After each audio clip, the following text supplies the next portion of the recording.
Hello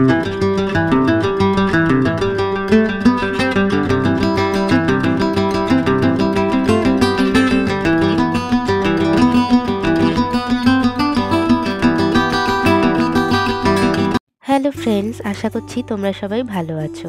তোমরা তো সবাই ইডেন গার্ডেনের কথা শুনেইছো, কিন্তু আজ আমরা চলে এসেছি ইডেন গার্ডেন পার্কে। এই পার্কটা কিন্তু ইডেন গার্ডেনের বেশ কিছুটা কাছাকাছি আছে। এইখানে আসতে গেলে যদি তোমরা বাসে করে আসো তাহলে বাবুঘাট বাস স্ট্যান্ডে নেবে, সেখান থেকে 5-10 মিনিট হাঁটলেই পৌঁছে যাবে ইডেন গার্ডেন পার্কে। আর এখানকার এন্ট্রি ফি মাত্র 20 টাকা। পার্কটা কিন্তু খুবই সুন্দর, পুরো সবুজে ঘেরা আর পরিষ্কার পরিচ্ছন্ন। চলো এবার পুরো পার্কটা ঘুরে দেখা যাক। অন্যান্য পার্কের মতন এই পার্কে অতটা ভিড়ভাট্টা নেই, তাই যাদের খুব একটা বেশি ভিড় পছন্দ নয় তারা কিন্তু এই পার্কে একবার ঘুরে যেতেই পারো। বা কেউ যদি শীতকালে পিকনিক করতে আসতে চাও তাহলেও আসতে পারো, এখানে বাইরের খাবার অ্যালাউ আছে।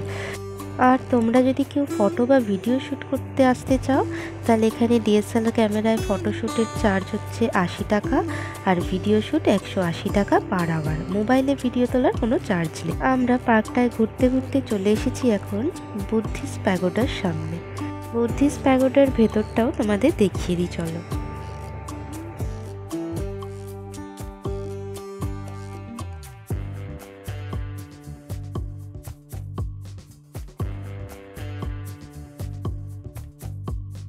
বুদ্ধিস্ট প্যাগোডার পাশেই রয়েছে একটা চিলড্রেন্স পার্ক।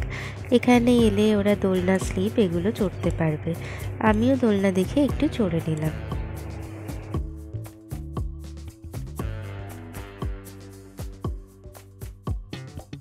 আমাদের পার্কটা ঘোরা প্রায় কমপ্লিট। এবার খিদে পেয়ে গেছে, তাই একটু কিছু খেয়ে নিচ্ছি। এখানে কিন্তু ভেতরে একটা খাবারের দোকানও আছে, যেখানে স্যান্ডউইচ, পেস্ট্রি এগুলো পেতে পারো। খাওয়া দাওয়া শেষ করে আমরা লাস্ট দেখতে চলে গেলাম ক্যাকটাস হাউস। এখানে নানা ধরনের ক্যাকটাস গাছগুলো আছে।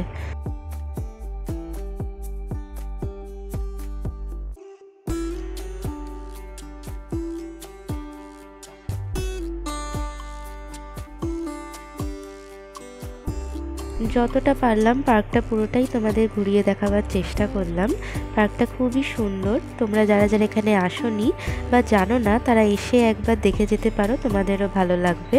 ভিডিওটা ভালো লাগলে লাইক, শেয়ার অ্যান্ড সাবস্ক্রাইব করে দিও। আজকের ভিডিও এতটাই, দেখা হবে আবার নেক্সট ব্লগে। টাটা।